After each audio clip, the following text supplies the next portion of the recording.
ইব্রাহিম আলাইহিস সালাতু ওয়াস সালাম বলেন, আমি আল্লাহর হুকুমে রেখে যাচ্ছি।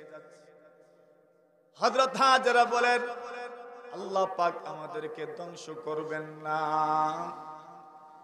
ইব্রাহিম তো বুকে পাথর বেঁধে চলে এসেছেন, কিন্তু সন্তানের মহব্বত সব বাবার অন্তরে আছে না নাই? সব বাবার অন্তরে আছে। আর স্ত্রীর মহব্বত স্বামীর অন্তরে আছে না নাই? দেখে যাচ্ছেন জনমানবহীন এলাকায় হযরত ইব্রাহিম আলা নবিয়িনা আলাইহিস সালাতু ওয়াস সালাম একটু দূরে যাওয়ার পরে পাহাড়ের অপর পাশে গেলেন।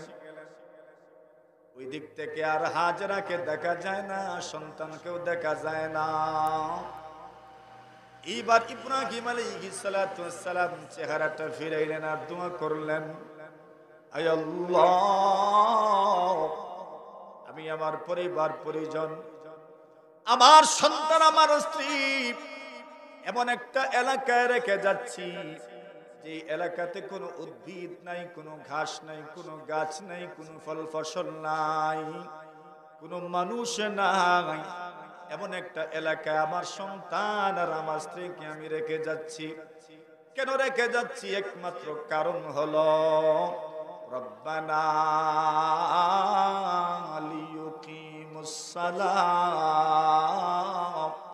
এদেরকে এই জনমানবহীন এলাকায় রেখে যাওয়ার একমাত্র কারণ হলো এরা যেন নামাজ প্রতিষ্ঠা করতে পারে। সুবহানাল্লাহ। কেন রেখে যাচ্ছেন? নামাজ প্রতিষ্ঠা করার জন্য। এরা যেন কি করতে পারে? নামাজ প্রতিষ্ঠা করতে পারে।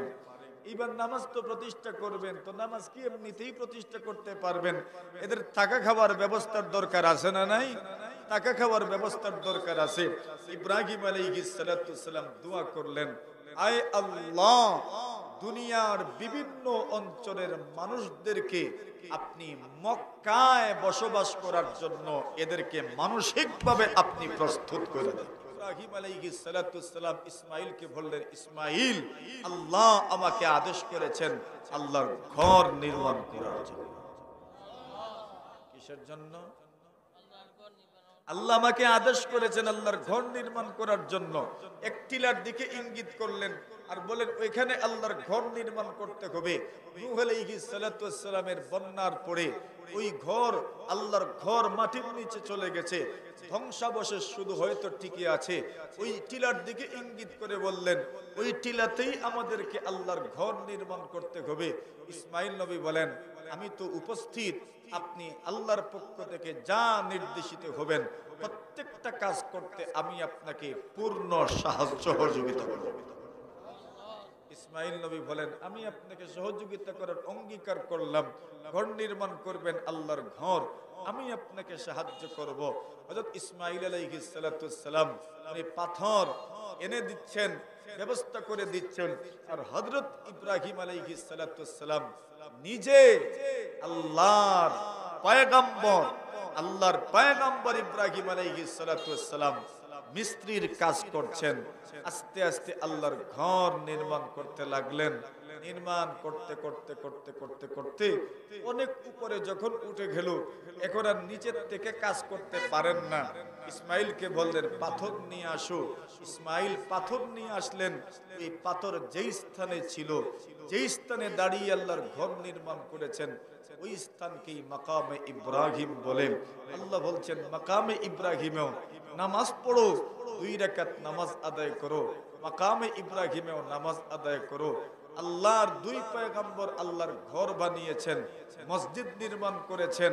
মসজিদ নির্মাণের এই ঘটনা আল্লাহ তার কোরআনের মধ্যে বর্ণনা করেছেন, ওয়া ইয ইয়ারফাউ ইব্রাহিমুল কাওয়াইদা মিনাল বাইতি ওয়া ইসমাঈল।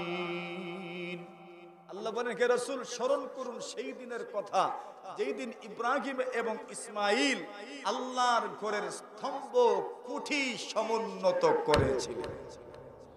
আর জোরে লা ইলাহা ইল্লাল্লাহ, লা ইলাহা ইল্লাল্লাহ, লা ইলাহা ইল্লাল্লাহ লা ইলাহা ইল্লাল্লাহ লা ইলাহা ইল্লাল্লাহ লা ইলাহা ইল্লাল্লাহ লা ইলাহা ইল্লাল্লাহ লা ইলাহা ইল্লাল্লাহ মুহাম্মাদুর রাসূলুল্লাহ।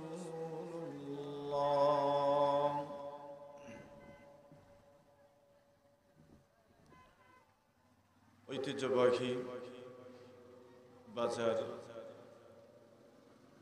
নয়াবাজার শ্রীরামপুরের বাইতুল মামুর জামে মসজিদ এর ভিত্তি স্থাপন উপলক্ষে আয়োজিত তাফসিরুল কোরআন পরিষদের উদ্যোগে শানদার এই আয়োজন তাফসিরুল কোরআন পরিষদের ভালোবাসা ভালো লাগার এই আয়োজন ওয়াজ ও দোয়া মাহফিলের সম্মানিত সভাপতি উপস্থিত হযরত উলামায়ে কেরাম মুরব্বী সাহেবান যুবক ভাইয়েরা পর্দার আড়ালে অবস্থানরত অত্যন্ত শ্রদ্ধেয়া সম্মানিতা মা ও বোনেরা, আল্লাহ পাক রব্বুল আলামিনের অসংখ্য অগণিত শুকর আদায় করছি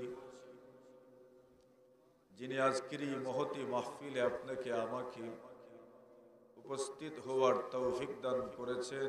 এজন্য আমরা সকলেই শুকরিয়া আদায় করি আলহামদুলিল্লাহ। আল্লাহ রাব্বুল ইজ্জত ওয়াল জালাল আজকের এই জমায়েত, আজকের এই অনুষ্ঠান, আজকের এই মাহফিল বড় বরকতময় মাহফিল। এক মসজিদের ভিত্তি স্থাপন উপলক্ষে আমরা সমবেত হতে পেরেছি। সবাই জোরে সুরে বলি আলহামদুলিল্লাহ। মানে ইতিহাসের অংশ হতে যাচ্ছেন আপনারা। আল্লাহর ঘর মসজিদ নির্মাণ করা অনেক সওয়াবের কাজ। কি পরিমাণ সওয়াবের কাজ!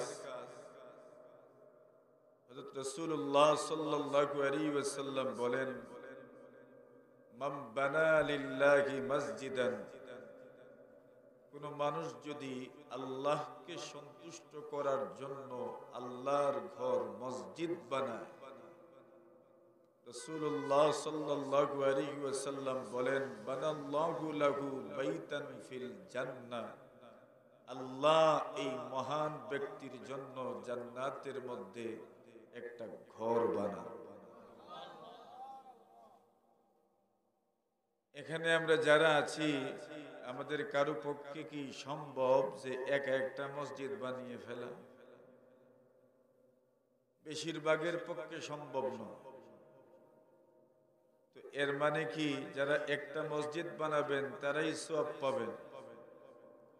হাদিস শরীফে রাসূল আকরাম সাল্লাল্লাহু আলাইহি ওয়াসাল্লাম বলেন, সাগীরান কানা আও কাবীরা, মসজিদ ছোট হোক বা বড় হোক, আল্লাহ ওই বানানে ওয়ালার জন্য জান্নাতে ঘর বানাবে।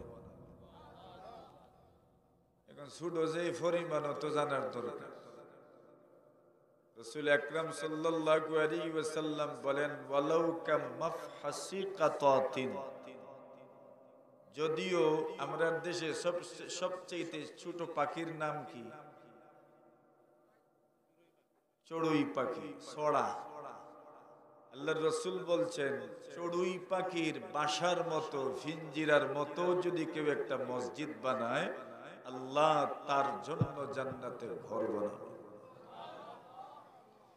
চড়ুই পাখির ফিঞ্জিরার মতো মসজিদও সিজদা দেওয়া যাইবনি? আচ্ছা, দৈরলি পাখির ফিঞ্জিরার মতো মসজিদ বানাইলে সিজদা দেওয়া যাইবনি?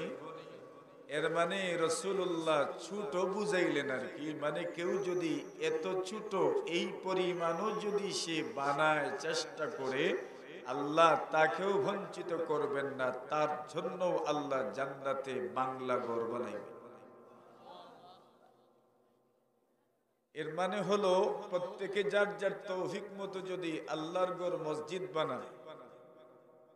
আল্লাহর ঘর মসজিদ কেন বানাবেন? এই পৃথিবীর সর্বপ্রথম ঘর হইল আল্লাহর ঘর। কার ঘর? ইন্না আউওয়ালা বাইতিন ওযিআ লিন-নাসি লাল্লাযী বিবাক্কাতা মুবারাকান ওয়া হুদাল লিল আলামিন। আল্লাহ বলেন সর্বপ্রথম ঘর যেটা এই দুনিয়াতে নির্মিত হয়েছে সেই ঘর কার ঘর? জোরে বলে আল্লাহর ঘর। মানে আল্লাহর ঘর, আল্লাহর ঘর মানে মসজিদ। এই মসজিদ এই পৃথিবীর সর্বপ্রথম ঘর। এই ঘরের নাম হলো বাইতুল্লাহ শরীফ। কি নাম? বাইতুল্লাহ শরীফ। বাইতুল্লাহ মানেই আল্লাহর ঘর। আরবি শব্দ বাইত মানে ঘর, আর আল্লাহ মানে তো কি? আল্লাহ। বাইতুল্লাহ মানে কার ঘর? আল্লাহর ঘর। এখানে একটা আছে আল মসজিদুল হারাম বাইতুল্লাহ, আর আরেক ঘর আছে আসমানে, এটার নাম হইল বাইতুল মামুর। কি নাম? ওই আপনাদের মসজিদের নাম কি? বাইতুল মামুর। ওয়াল বাইতুল মামুর। আল্লাহ তাআলা কোরআনে মাজিদের মধ্যে বাইতুল মামুরেরও শপথ করেছেন। বাইতুল মামুর, ফেরেশতারা যেই ঘরে আল্লাহর ইবাদত করেন এই ঘর হলো বাইতুল মামুর। আল বাইতুল মামুর এবং বাইতুল্লাহ আল্লাহর ঘর বানাইলেন কারা? বলে বানিয়েছেন ফেরেশতারা। আদম নবী বন্যায় ঘর ভেঙে গেল, এরপর নির্মাণ করলেন ইব্রাহিম আলাইহিস সালাম। কে বানাইছেন? ইব্রাহিম। কেমনে বানাইলেন? হযরত রাসূল করিম সাল্লাল্লাহু আলাইহি ওয়াসাল্লাম বলেন, আল্লাহ তাআলা ইব্রাহিম আলাইহিস সালাতু ওয়াসসালামের জীবনে কতগুলো ঘটনা ঘটাইলেন। সেই ঘটনাগুলোর একটি ঘটনা হলো, উনি যখন বাবেল থেকে সফর করছিলেন, তৎকালীন যুগে ইরাকের যে বাদশা ছিল, ওই বাদশা ছিল বড় বদমাইশ, বড় খারাপ। কোন মানুষ যদি নিজের স্ত্রী নিয়ে সফর করত, তাহলে পথিমধ্যে সে ওই ব্যক্তিকে জিম্মি করে তার স্ত্রীর সাথে জিনায় লিপ্ত হতো। নাউজুবিল্লাহ। ইব্রাহিম আলাইহিস সালাতু ওয়াস সালাম নিজের স্ত্রী সারা, কি নাম? সারাকে নিয়ে সফর করছেন। আর সারা হচ্ছেন তৎকালীন যুগে পুরা দুনিয়ার সবচেয়ে সুন্দরী রমণী ছিলেন হযরত সারা। এত সুন্দর মহিলা। বাদশার ছেলে চামুন্ডারা রাস্তায় দাঁড়ানো, বাদশাকে সংবাদ দিলেন যে আজমালুল আরব, আরবের সবচেয়ে সুন্দরী মহিলা নিয়ে একজন সুদর্শন মানুষ ওই রাস্তা দিয়ে যাচ্ছেন, আমরা কি তাকে নিয়ে আসব? বলেন তো আর চাইলে কি নিয়ে আসো। তারা হযরত সারাকে নিয়ে গেলেন। যাওয়ার সময় হযরত ইব্রাহিম আলাইহিস সালাতু ওয়াস সালামকে জিজ্ঞাসা করলেন, উনি আপনার কি হন? উনি বলছেন, উনি আমার বোন হন। কি হয়? মাতুন না আপনারা দুনিয়ার শ্রীরামপুর নয়া বাজারের কোন মানুষ যদি বউরে বোন ডাকিলেন তো কি তুই বউ? মাতুন না। মাঝে মাঝে ফতোয়া জিগাননি, জামাইয়ে রাগ করিয়া উঠিয়া কইলিছেন, তুমি আমার বোন গো। মাতুন না। রাগে কইননি না। জীবনেও এমন কোন কথা মুখ দিয়ে বের করিয়েন, নতুবা এই কথার ঝামেলা, এই কথার সমস্যা। এখন হযরত সারা ইব্রাহিম আলাইহিস সালাতু ওয়াস সালাম বললেন, উনি আমার বোন। আর সারাকে গিয়ে বললেন, তুমি টেনশন নিও না, আমি যে তোমাকে বোন বলেছি অসুবিধা নাই, আল্লাহর এই জমিনে আমি আর তুমি ছাড়া তো কেউ মুসলমানই না। আর দ্বিতীয়ত কোন কোন বর্ণনায় পাওয়া যায় হযরত সারা ইব্রাহিম নবীর চাচাতো বোনও ছিলেন, চাচাতো বোন হিসাবে বোনই। আবার যেহেতু এই দুনিয়াতে তুমি আর আমি ছাড়া কেউ মুসলমানও বর্তমানে নাই, তাহলে ইসলামী ভ্রাতৃত্বের বিবেচনায় তুমি তো আমার বোন। এজন্য হযরত সারাকে ইব্রাহিম বললেন উনি আমার বোন। এরপরেও তারা সারাকে বাদশার দরবারে নিয়ে গেল। বাদশা যখন লুলুপ দৃষ্টিতে সারার সঙ্গে জিনা করার জন্য হাত বাড়ালো, আল্লাহ তাআলা হযরত সারার কারামত প্রকাশ করেছেন, সাথে সাথেই এই বাদশার হাতে প্যারালাইজ হয়ে গেল।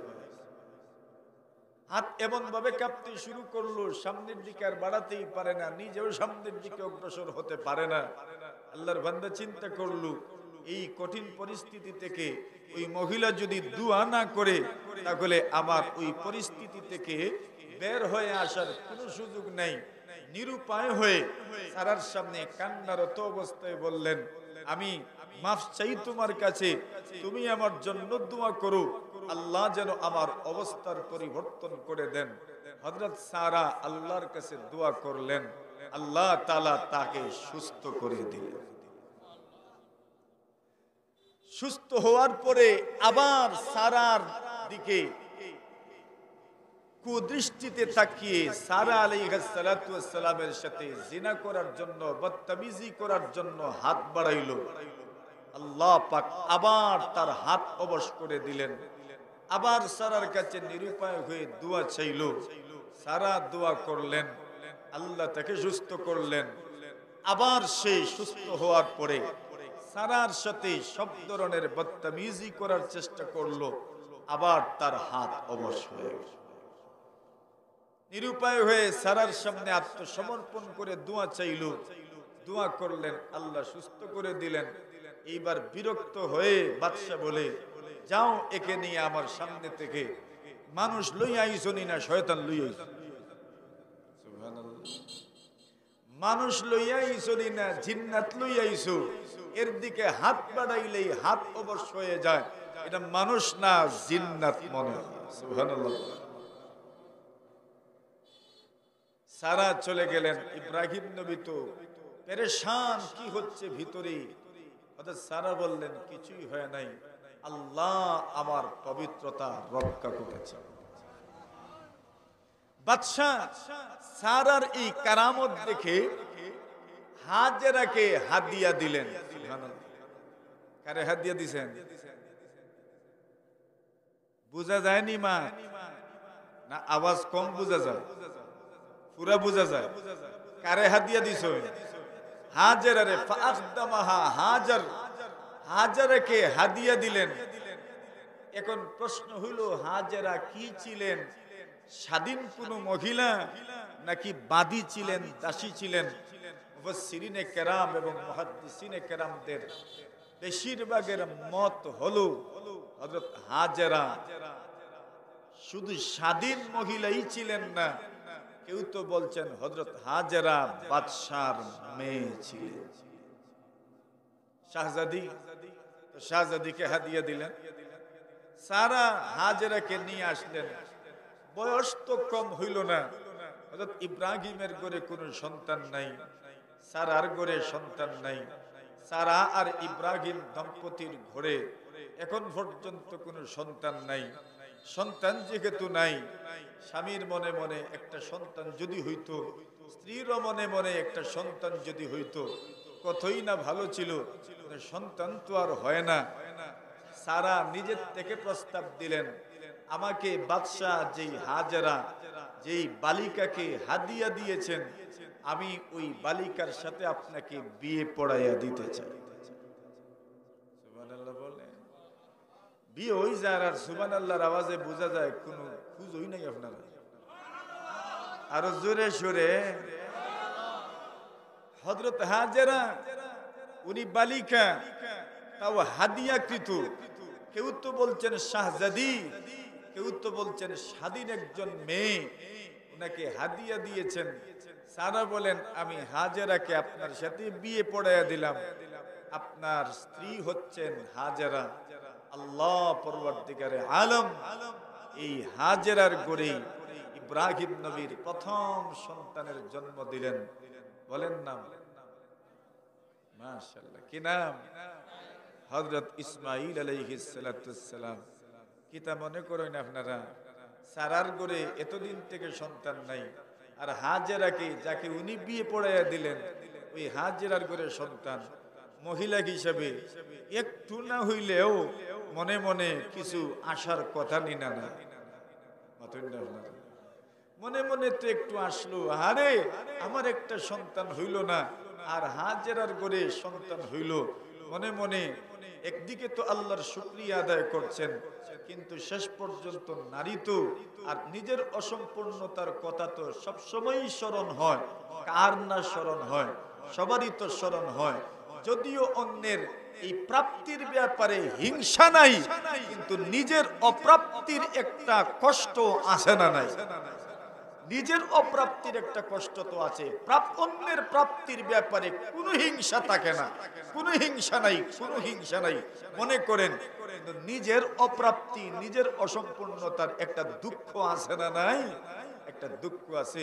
সারার মনটা আগে তো ছিলেন আচ্ছা সন্তান নাই, ইব্রাহিমও বাপ না, আমিও মা না।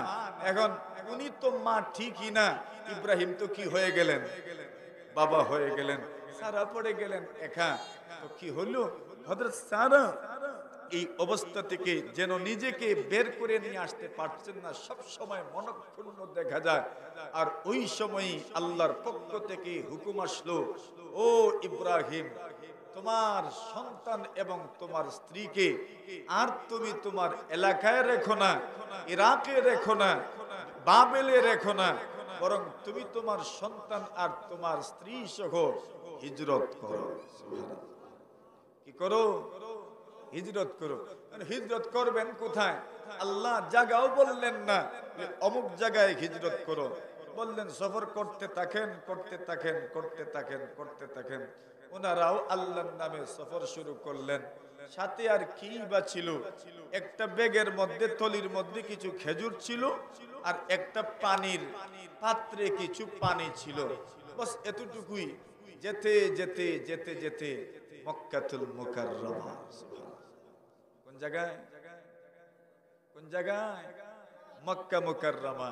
যেই মক্কা মুকাররমা আল্লাহর ঘরের তাওয়াফ করার জন্য পুরা দুনিয়া থেকে হাজী সাহেবানরা হজের উদ্দেশ্যে রওনা করছেন।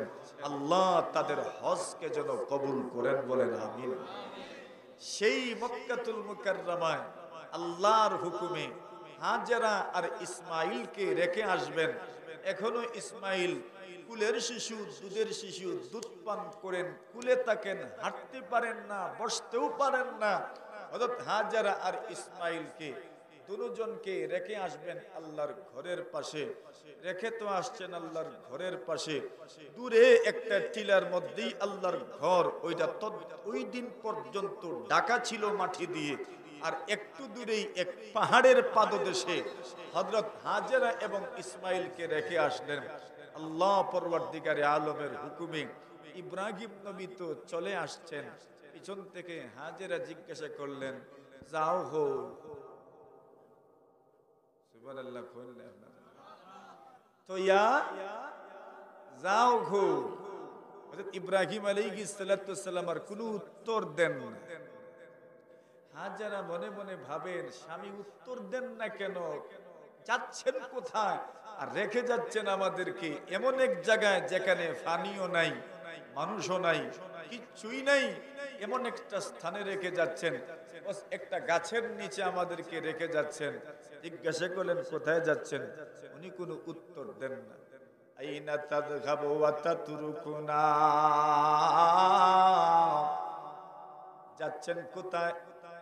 আর এমন একটা ভূমির মধ্যে আমাদেরকে রেখে যাচ্ছেন যে স্থানে কোনো মানুষ নাই, কোনো মানুষ নাই, গাছ নাই, পানি নাই, কিছুই নাই, কোনো উদ্ভিদ নাই, কোনো গাছ নাই, কোনো পানি নাই, কোনো মানুষেরও বসবাস নাই, এমন একটা স্থানে আপনি আমাদেরকে রেখে যাচ্ছেন।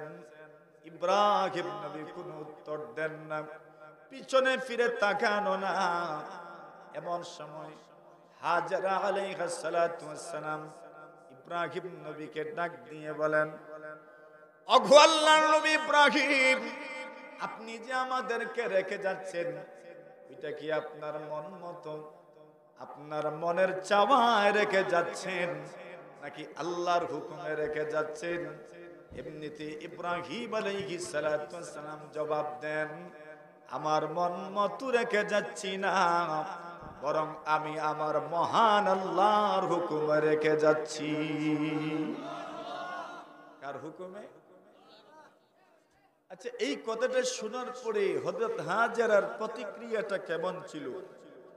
হাজেরা জবাব দিলেন, আল্লাহর হুকুমেই যদি রেখে যান তাহলে যাইতে থাকেন, কোনো অসুবিধা নাই, আল্লাহ আমাদেরকে ধ্বংস করবেন না। ঈমান দেখেন, এক মহিলার ঈমান, তাও কেমন মহিলা, দুগ্ধ পানকারিনী, শিশুকে দুধ পান করাচ্ছেন এমন একজন মহিলা, যেই মহিলার জবান থেকে বের হয়েছে আল্লাহ আমাদেরকে কি করবেন না।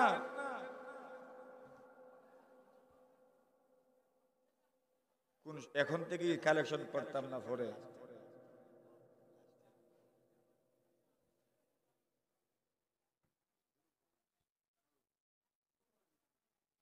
হযরত হাজেরা বললেন, ইদাল্লা ইউযায়্যুনাল্লাহ, আল্লাহ আমাদেরকে ধ্বংস করবেন।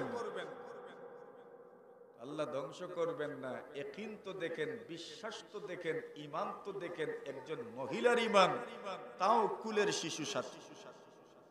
ইব্রাহিম আলাইহিস সালাতু ওয়াস সালাম বলেন, আমি আল্লাহর হুকুমে রেখে যাচ্ছি। হযরত হাজেরা বলেন, আল্লাহ পাক আমাদেরকে ধ্বংস করবেন না। ইব্রাহিম তো বুকে পাথর বেঁধে চলে এসেছেন, কিন্তু সন্তানের মহব্বত সব বাবার অন্তরে আছে না নাই? সব বাবার অন্তরে আছে। আর স্ত্রীর মহব্বত স্বামীর অন্তরে আছে না নাই? দেখে যাচ্ছেন জনমানবহীন এলাকায় হযরত ইব্রাহিম আলা নবিয়িনা আলাইহিস সালাতু ওয়াস সালাম একটু দূরে যাওয়ার পরে পাহাড়ের অপর পাশে গেলেন। ওই দিক থেকে আর হাজেরাকে দেখা যায় না, সন্তানকেও দেখা যায় না। এইবার ইব্রাহিম আলাইহিস সালাতু ওয়াস সালাম চেহারাটা ফিরাইলেন আর দোয়া করলেন, আয় আল্লাহ, আমি আমার পরিবার পরিজন, আমার সন্তান, আমার স্ত্রী এমন একটা এলাকায় রেখে যাচ্ছি, যে এলাকাতে কোনো উদ্ভিদ নাই, কোনো ঘাস নাই, কোনো গাছ নাই, কোনো ফল ফসল নাই, কোনো মানুষ নাই। এমন একটা এলাকায় আমার সন্তান আর আমার স্ত্রীকে আমি রেখে যাচ্ছি। কেন রেখে যাচ্ছি? একমাত্র কারণ হলো রব্বানা লিয়ুকিমুস সালাহ, এদেরকে এই জনমানবহীন এলাকায় রেখে যাওয়ার একমাত্র কারণ হলো এরা যেন নামাজ প্রতিষ্ঠা করতে পারে। সুবহানাল্লাহ। কেন রেখে যাচ্ছে? নামাজ প্রতিষ্ঠা করার জন্য। এরা যেন কি করতে পারে? নামাজ প্রতিষ্ঠা করতে পারে। এবার নামাজ তো প্রতিষ্ঠা করবেন, তো নামাজ কি এমনিতেই প্রতিষ্ঠা করতে পারবেন? এদের থাকা খাওয়ার ব্যবস্থার দরকার আছে না নাই? থাকা খাওয়ার ব্যবস্থার দরকার আছে। ইব্রাহিম আলাইহিস সালাতু ওয়াস সালাম দোয়া করলেন, আয় আল্লাহ, দুনিয়ার বিভিন্ন অঞ্চলের মানুষদেরকে আপনি মক্কায় বসবাস করার জন্য এদেরকে মানসিকভাবে আপনি প্রস্তুত করে দিন। নামাজ তো আর এক পরিবারে হবে না। নামাজ প্রতিষ্ঠা করতে হলে তো একটা বসতির দরকার, একটা এলাকার দরকার, একটা আবাদির দরকার, একটা অঞ্চলের দরকার, কতগুলো ঘরের দরকার, একটা সমাজের দরকার, তবেই তো নামাজ প্রতিষ্ঠিত হবে। সমাজ তো আগে প্রতিষ্ঠিত হতে হবে। ওই দোয়া করলেন, আল্লাহ, বিভিন্ন অঞ্চলের মানুষদেরকে আপনি এই মক্কা দিকে আসার জন্য মানসিকভাবে আপনি প্রস্তুত করে দেন, আল্লাহর কাছে দোয়া কবুল হয়ে গেছে। আচ্ছা, শুধু মানুষের দাওয়াত দিলেই হইব না, মানুষের থাকা খাবার ব্যবস্থাও লাগবে। দোয়া করলেন, আল্লাহ এই শহরটাকে শান্তির শহর বানায়া দেন, আর এই শহরে যারা বসবাস করার জন্য আসবে আপনি তাদেরকে ফল ফ্রুট ফল মূলের রিজিক দান করেন। সুবহানাল্লাহ। দোয়া হইল, ফলের রিজিক দিয়েন আল্লাহ, শান্তির শহর বানায়া দিয়েন, অশান্তি যেন না হয়, বসবাস করতে যেন কষ্ট না হয়। দোয়া করলেন ইব্রাহিম নবী, দোয়া কবুল নিনা না মাতন্না আপনারা, দোয়া কবুল নিনা না। এজন্য উলামায়ে কেরাম মুরব্বী আমাদের প্রত্যেকের জন্য দোয়া করা দরকার, আল্লাহ আমাদের দেশকে যেন শান্তির দেশ বানায় দেন। কিসের দেশ? শান্তির দেশ। দেশে যদি শান্তি থাকে না তো বসবাস করার উপযোগী থাকে না। শান্তি হইল বসবাসযোগ্য শহরের প্রথম বৈশিষ্ট্য হচ্ছে এই শহরে শান্তি থাকতে হবে, নিরাপত্তা থাকতে হবে। হযরত ইব্রাহিম নবী দোয়া করেছেন, আল্লাহ নিরাপত্তার শহর বানায়া দেন, শান্তির শহর বানায়া দেন। আল্লাহ শান্তির শহর বানিয়েছেন, নিরাপত্তার শহর বানিয়েছেন। এক হাজেরা আর এক ইসমাইল, আল্লাহ তাআলা তাদেরকেও তো নিরাপত্তা দান করেছেন। আল্লাহ নিরাপত্তা দিয়েছেন। হাজেরা আর হযরত ইসমাইল, এখন পানি যা ছিল তাও শেষ, খেজুর যা ছিল তাও শেষ। হযরত ইসমাইলের পানির পিপাসা এই পরিমাণ লেগেছে, কিতাবুল আম্বিয়ার মধ্যে ইমামে বুখারী রাহমাতুল্লাহি আলাইহি হযরত ইব্রাহিম আলাইহিস সালাতু ওয়াস সালামের আলোচনায় এই হাদিস উল্লেখ করেছেন। হযরত ইসমাইল আপনার পেট গালা কই আমরার ভাষায়, এটা সহজে আমরা বুঝতাম পারমু। আমরা ছোট ছোট ঘুরু তাইনতে কিতা দেন মাথুন না আপনারা বলছেন, ইয়াতালাওয়া, যেন উনি মাটিতে কামড় দিয়ে আছেন পেটের খিদায় অথবা পানির পিপাসায়। মায়ের তো আর সহ্য হয় না, মা এক পাহাড় থেকে আরেক পাহাড়ে দৌড়াদৌড়ি শুরু করলেন। সাফা পর্বতের চূড়ায় গেলেন, দেখতে লাগলেন কোন দিকে কোনো মানুষ দেখা যায় কিনা। কোনো মানুষ কি আর খুঁজে পান না। নামলেন, মারুয়া পর্বতে গেলেন, দেখলেন কোনো মানুষ পাওয়া যায় কিনা, এখানেও কোনো মানুষ নাই। হযরত হাজেরা আবার নামলেন, 7 চক্কর দিলেন 2 পাহাড়ের মধ্যখানে। এজন্য হযরত হাজেরার ওই আমলটাকে আল্লাহ কিয়ামত পর্যন্ত স্মৃতি হিসাবে রেখে দিলেন।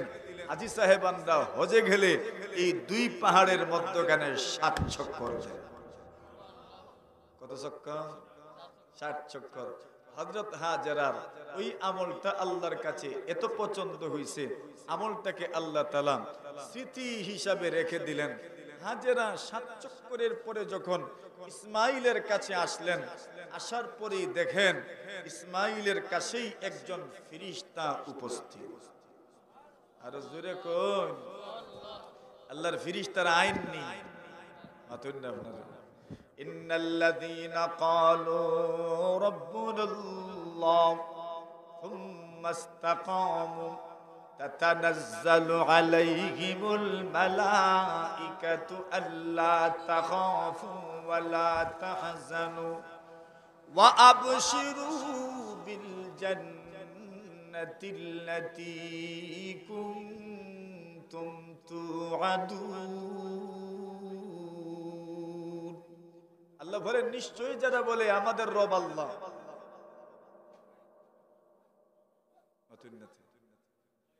পানি বর্তা নেই কিছু, কেমনে বরবা মাতুন্নাতে কিতা দিয়া, কুরু দিয়া পানি ভরবেন। কেন ভরবেন? যে পানি ভরার না ফ্যান লাগবে না, পানি ভরার কারণ হইল ফ্যান লাগবে না। পানি কেন ভরবেন বলে, পানি যদি জমা না করি তো পান করব কেমনে, পানি যদি জমা না করি তাহলে সংরক্ষণ করব কেমনে। এজন্য কুরু দিয়ে হযরত হাজেরা পানি ভরতে লাগলেন। অথবা কোন কোন বর্ণনায় তো পাওয়া যায় হযরত হাজেরা একটা হাউজের মতো বানাইলেন। সুবহানাল্লাহ। মাসুস মারুননি আপনারা মাতুন না। ওই বন্ধ আল বাওয়ার পরে একবারে সমতল জমিনও বান্দিয়া তুরা বান্দিয়া হিসিলাওয়া যায়নি না না। হযরত হাজেরা এবারে বান্দিছুন আর বান্দিয়া পানি আটকাইছুন। হযরত রাসূল আকরাম সাল্লাল্লাহু আলাইহি ওয়াসাল্লাম বলেন, ইয়ারহামুল্লাহু উম্মা ইসমাঈল, আল্লাহ তাআলা ইসমাঈল আলাইহিস সালাতু ওয়াস সালামের আম্মা জানের উপর রহম করুন। লাউলাম তাগরিব, হযরত ইসমাঈলের আম্মা যদি কুরুবরে যদি উনি পানি সংরক্ষণ না করতেন, লাকানাত জামজামু আইনান মাইনা, আল্লাহর রাসূল বলেন তো জমজম নামক কূপ আর কুয়া থাকতো না, জমজম প্রবাহমান ঝর্ণা হয়ে যেত, প্রবাহমান ঝর্ণা হয়ে যেত। উনি যদি হাউস না বানাইতেন, জমজম নামক কুয়াটা প্রবাহমান ঝর্ণা হয়ে যেত। হযরত হাজেরা হাউজের মতো বানাইছেন, হযরত হাজেরা কুরুবরে পানি সংরক্ষণ করেছেন, এজন্য জমজম কূপ এখন কুয়াই রয়ে গেছে। যদি এটা করতেন না, তো জমজম নামক কূপটা কি হয়ে যেত? একবারে প্রবাহমান ঝর্ণার মতো হয়ে যেত। এটা আল্লাহর হুকুমই করছেন, ভালোই করছেন। সব রাত যদি সবে কদর হয়ে যেত, সবে কদরের আর কোনো ইজ্জত থাকলো না। সব রাত যদি বাসর রাত হয়ে যেত, তো সব বাসর রাতের কোনো ইজ্জত আছে? সব রাত যদি সবে কদর হয়ে যায়, তো সবে কদরের কোনো ইজ্জত থাকবো? সব রাত্র যদি সবে বরাত হয়ে যায়, তো সবে বরাতের কোনো ইজ্জত থাকবে? সবে বরাতের কোনো ইজ্জত থাকবে না। এজন্য আল্লাহ তাআলা এক এক রজনীতে এক এক সওয়াব রেখেছেন, এক এক সময় এক এক সওয়াব রেখেছেন, এক এক সময়ের এক এক মূল্য আল্লাহ দিয়েছেন, এক এক সময়ের এক এক প্রভাব আছে, এক এক সময়ের এক এক বৈশিষ্ট্য আল্লাহ তাআলা রেখেছেন। জমজম নামক কূপের এক বৈশিষ্ট্য আছে, জমজম নামক কুয়া আল্লাহ তাআলা এটাকে কূপের মধ্যে রেখে দিয়েছেন। কেন? এই পানির আলাদা বৈশিষ্ট্য আছে না? না, আলাদা। এটা আল্লাহরই হুকুম। কার হুকুম? হযরত হাজেরা পানির ব্যবস্থা হইল, ইসমাঈল পানি পান করলেন, হাজেরাও পানি পান করলেন। ঘটনা এই পর্যন্ত তো এই রকম। এরপরেই হযরত হাজেরা আলাইহিস সালাতু ওয়াস সালামের ইসমাঈল আলাইহিস সালাতু ওয়াস সালামকে বিয়ে করানোর জন্য চেষ্টা ফিকির করতে লাগলেন। বিয়ে করাইবেন, ফাতলি তো দরকার। আল্লাহু আকবার। হযরত হাজেরা আলাইহিস সালাতু ওয়াস সালাম আর ইসমাঈল এই জমজম কূপের পানি পান করেন। একদিন ইয়ামানের এক গোত্র, জুরহুম গোত্র, ওই রাস্তা দিয়ে যাচ্ছেন। যাওয়ার সময় তারা লক্ষ্য করলো উপরে পাখি উড়াউড়ি করছে। তাদের মনে মনে আসলো, পাখি যখন উড়াউড়ি করছে, তো নিশ্চিত এই জায়গায় ফানি আছে। সুবহানাল্লাহ। এরা মনে মনে বলে, জীবনে কতদিন এই রাস্তা দিয়ে গেলাম, একটা দিনও আকাশে পাখি উড়াউড়ি করতে দেখি নাই। পাখি তো সেখানেই উড়াউড়ি করে যেখানে পানি আছে। এখানে পানি আসলো কোথার থেকে? লোক পাঠালো, দেখো পানি আছে কিনা। লোকজন গিয়ে অনুসন্ধান করে দেখলো জমজম কুয়ার পানি, পাশেই হাজেরা বসা। হাজেরার কাছে তারা বলল, আপনি এখানে বসবাস করছেন একা একা, আমরাও এখানে বসবাস করতে চাই, আপনি যদি আমাদেরকে অনুমতি দেন। হাজেরা বলেন, এটাই তো আমি চাই, লোকজন আসুক, অনুমতি দিলাম, তবে লা হাক্কা লাকুম ফিল মা, পানিতে তোমাদের কোনো অধিকার থাকবে না। পানিতে কি থাকবে না? অধিকার থাকবে না। বরং পানির ব্যাপারে এটা পূর্ণ অধিকার থাকবে আমার, মালিকানা থাকবে আমার। আপনারা পানি ব্যবহার করবেন, অনুমতি দেয়া হবে, কিন্তু পানির মালিকানা আমার থাকবে, পানিতে আপনাদের কোনো মালিকানা থাকবে না। আস্তে আস্তে মক্কায় বসতি স্থাপন হতে লাগলো। এক বিয়ে হইল জুরহুম গোত্রের এক মেয়ের সাথে। হযরত ইব্রাহিম আসলেন। এর আগেই হাজেরার ইন্তেকাল হয়ে গেছে। ইব্রাহিম আলাইহিস সালাতু ওয়াস সালাম হাজেরা আলাইহিস সালাতু ওয়াস সালামের সাথে আর মুলাকাত হয় নাই। ইসমাঈলের সাথেও মুলাকাত হয় নাই। দুইবার আসলেন, স্ত্রীদের সাথে মুলাকাত হইল। ৩ নম্বর বার এসে ইসমাঈল আলাইহিস সালাতু ওয়াস সালামের সাথে মুলাকাত হইল। ইসমাঈল আলাইহিস সালাতু ওয়াস সালাম ওনার ধনুক আর তীর ঠিক করছেন। হযরত ইব্রাহিম ছেলের সাথে মুলাকাত করলেন, ইসমাঈল পিতার সাথে মুলাকাত করলেন। ছেলে দীর্ঘদিন পরে পিতার সাথে সাক্ষাৎ করলে যেমন হয়, পিতা দীর্ঘদিন পরে ছেলের সাথে সাক্ষাৎ করলে যেমন হয়, এই ভাব সেখানে স্পষ্ট হইল, এই ভাব সেখানে প্রকাশ পেল। হযরত ইব্রাহিম আলাইহিস সালাতু ওয়াস সালাম ইসমাঈলকে বললেন, ইসমাঈল, আল্লাহ আমাকে আদেশ করেছেন আল্লাহর ঘর নির্মাণ করার জন্য। কিসের জন্য? আল্লাহ আমাকে আদেশ করেছেন আল্লাহর ঘর নির্মাণ করার জন্য। এক টিলার দিকে ইঙ্গিত করলেন আর বলেন ওইখানে আল্লাহর ঘর নির্মাণ করতে হবে। নূহ আলাইহিস সালাতু ওয়াস সালামের বন্যার পরে ওই ঘর, আল্লাহর ঘর মাটির নিচে চলে গেছে, ধ্বংসাবশেষ শুধু হয়তো টিকে আছে। ওই টিলার দিকে ইঙ্গিত করে বললেন ওই টিলাতেই আমাদেরকে আল্লাহর ঘর নির্মাণ করতে হবে। ইসমাইল নবী বলেন আমি তো উপস্থিত, আপনি আল্লাহর পক্ষ থেকে যা নির্দেশিত হবেন প্রত্যেকটা কাজ করতে আমি আপনাকে পূর্ণ সাহায্য সহযোগিতা করব। ইসমাইল নবী বলেন আমি আপনাকে সহযোগিতা করার অঙ্গীকার করলাম, ঘর নির্মাণ করবেন আল্লাহর ঘর, আমি আপনাকে সাহায্য করব। হযরত ইসমাইল আলাইহিস সালাতু ওয়াস সালাম উনি পাথর এনে দিচ্ছেন, ব্যবস্থা করে দিচ্ছেন, আর হযরত ইব্রাহিম আলাইহিস সালাতু ওয়াস সালাম নিজে আল্লাহর পয়গম্বর ইব্রাহিম আলাইহিস সালাতু ওয়াস সালাম মিস্ত্রির কাজ করছেন। আস্তে আস্তে আল্লাহর ঘর নির্মাণ করতে লাগলেন। নির্মাণ করতে করতে করতে করতে করতে অনেক উপরে যখন উঠে গেল, এখন আর নিচের থেকে কাজ করতে পারেন না। ইসমাইলকে বললেন পাথর নিয়ে আসো। ইসমাইল পাথর নিয়ে আসলেন। এই পাথর যেই স্থানে ছিল, যেই স্থানে দাঁড়িয়ে আল্লাহর ঘর নির্মাণ করেছেন, ওই স্থানকেই মাকামে ইব্রাহিম বলেন। আল্লাহ বলছেন মাকামে ইব্রাহিমেও নামাজ পড়ো, 2 রাকাত নামাজ আদায় করো, মাকামে ইব্রাহিমেও নামাজ আদায় করো।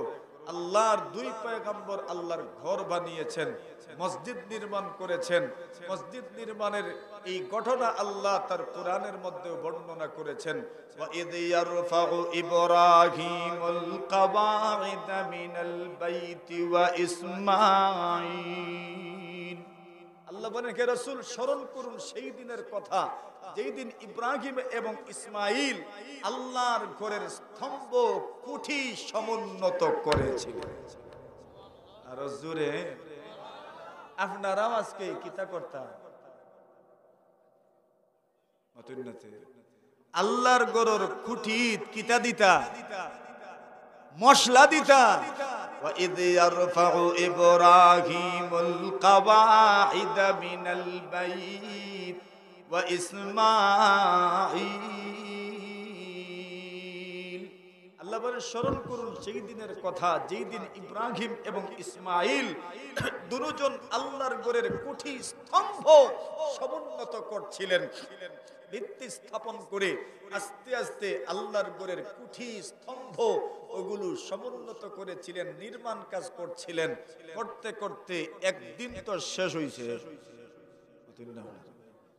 একদিন তো শেষ হইছে, এমন তো না যে একদিনেই শেষ, এটা তো সম্ভবই না।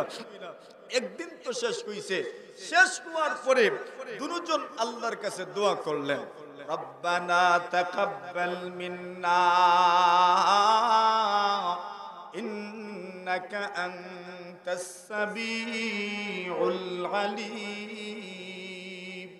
আল্লাহর ঘর নির্মাণ করে যখন সম্পূর্ণ করলেন, দুজন আল্লাহর কাছে দোয়া করলেন, আল্লাহ আমাদের এই আমলটা মেহেরবানি করে আপনি কবুল করেন। অহংকার করছেন না কবুলের দোয়া করছেন? কিসের দোয়া? তো দুনিয়াতে যদি মসজিদ নির্মাণের কাজে অংশগ্রহণ করা যায় তাহলে এই কাজের পরে সবচেয়ে বড় কাজ হইল কিসের দোয়া করা? জোরে হন, কি তার দোয়া করা? ইব্রাহিম আর ইসমাইল দুজন নবী, নবীদের কাজে তো কোনো ভেজাল নাই, ইখলাসের কোনো ঘাটতি নাই, ইখলাসের কোনো কমতি নাই, ইখলাসের কোনো ত্রুটি নাই। এরপরও দুজন দোয়া করতেন, রব্বানা তাকাব্বাল মিন্না ইন্নাকা আনতাস সামিউল আলিম। আল্লাহ কবুল করে নাও, কবুল করে নাও, কবুল করে নাও। নিশ্চয় আপনি সবচেয়ে বেশি কবুল করনে ওয়ালা, শুননে ওয়ালা, আপনি সবচেয়ে বেশি অন্তরের ব্যাপারে জাননে ওয়ালা। কি তার দোয়া? মাতুন না আপনারা জোরে কোন রে বউ, কবুল করার দোয়া। সুতরাং 500 টাকা যদি দিতে পারেন তাহলে কিসের দোয়া করা দরকার? কবুলের দোয়া। সিমেন্ট 1 বস্তা দিতে পারলে কিসের দোয়া করা দরকার? কবুলের দোয়া। দিলে পরে ফায়দা কি আগে বলা হয়েছে। আসেন এরপরের দোয়া, রব্বানা ওয়াজআলনা মুসলিমাইনি লাক। আল্লাহ শুধু ঘর বানাইলাম এটাই শেষ না, ওয়াজআলনা মুসলিমাইনি লাক, আপনার হুকুম মানতে পারবো, আপনার আনুগত্য স্বীকার করার তৌফিক আমাদেরকে দান করুন। আল্লাহর হুকুম মানার জন্য তৌফিক চাওয়ার দরকার আছে না নাই? শুধু এই দুইজনেই তৌফিক চাইলে হবে না, দুজন এরপরে দোয়া করছে, ওয়া মিন যুররিয়াতিনা উম্মাতাম মুসলিমাতাল লাক। আয় আল্লাহ, শুধু আমাদেরকে আপনার হুকুম মানার যোগ্যতা দিলে হবে না, শুধু আমাদেরকে আপনার হুকুম মানার মতো তৌফিক দিলেই হবে না, আমাদের ভবিষ্যৎ প্রজন্ম থেকে আপনার হুকুম মানার মতো মানুষ তৈরি করে দাও। এই দোয়া হইল ভবিষ্যৎ প্রজন্মের দোয়া। একদল মসজিদ নির্মাণ শুরু করে যাচ্ছেন, দোয়া করা দরকার ওই সময়, আল্লাহ আমাদের পরে এমন একদল মানুষ তৈরি করে দিও যারা মসজিদের রক্ষণাবেক্ষণ করবে, মসজিদ আবাদ করবে, মসজিদের খেয়াল করবে। এই দোয়া মসজিদ নির্মাণের সময়, মসজিদ নির্মাণের প্রাক্কালে এই দোয়া করা দরকার, ওয়া মিন যুররিয়াতিনা উম্মাতাম মুসলিমাতাল লাক। এরপরে দোয়া করছেন, ওয়া আরিনা মানাসিকানা ওয়া তুব আলাইনা ইন্নাকা আনতাত তাওয়াবুর রহিম। দুজন দোয়া করছেন, আল্লাহ ওয়া আরিনা মানাসিকানা, হজ কেমনে করতে হবে, উমরা কেমনে করতে হবে, হজের বিধান কি, উমরার বিধান কি, সেই বিধি বিধানগুলো আমাদেরকে আপনি শিখিয়ে দেন। ওয়া তুব আলাইনা, আমাদের সব ধরনের অসংলগ্নতা আপনি মাফ করে দেন। ইন্নাকা আনতাত তাওয়াবুর রহিম, নিশ্চয় আপনি বড় তওবা কবুল করনে ওয়ালা দয়াবান। দোয়া কোন সময় করছো? কোন সময় দোয়া করছো? মাতুন না না ঘর বানাইয়া, তাহলে কিতাব বুঝা গেল ঘর বানানোর পরে দোয়া হইতো না, ঘর বানানোর সময় দোয়া হইতো না। কিসের দোয়া? প্রথম দোয়া কবুলের দোয়া, 2 নম্বর দোয়া হুকুম মানার তৌফিক চাওয়া, 3 নম্বর দোয়া ভবিষ্যৎ প্রজন্ম থেকে আল্লাহ এমন মানুষ তৈরি করে দেওয়া। আজ এখানে যারা আছেন, যারা কষ্ট করছেন, সম্মুখ পানে আমার ধানে ভাবে, এদের প্রজন্ম, এদের ভবিষ্যৎ প্রজন্ম, এদের রেখে যাওয়া কিছু মানুষ আল্লাহর জমিনে সব সময়, সব জায়গায়, সব এলাকায়, সব মহল্লায় এমন কিছু মানুষ থাকার দরকার নেই। কার কাছে দোয়া করা লাগে?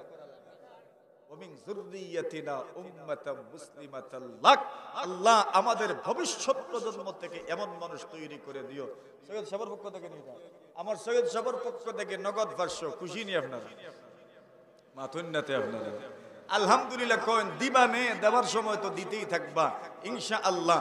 আজকের এই দিনে ভিত্তি স্থাপনের দিনে প্রথম 500 টাকা নগদ আমাদের বরুণার মুফতি সাহেব দামাত বারাকাতুম তশরিফ আনবেন, দোয়া মুনাজাত হবে ইনশাআল্লাহ, ওনার হাতেই ভিত্তি রাখা হবে ইনশাআল্লাহুল আজিজ। আমরা সেই শুভক্ষণের সাক্ষ্য থাকবো, সাক্ষী হব, ইতিহাসের অংশ হব ইনশাআল্লাহ। আমার সৈয়দ সাহেবের 500 টাকা আল্লাহ কবুল করুন, মঞ্জুর করুন, হায়াতের রিজিক আল্লাহ বরকত দান করুন, সবাই বলি আমিন।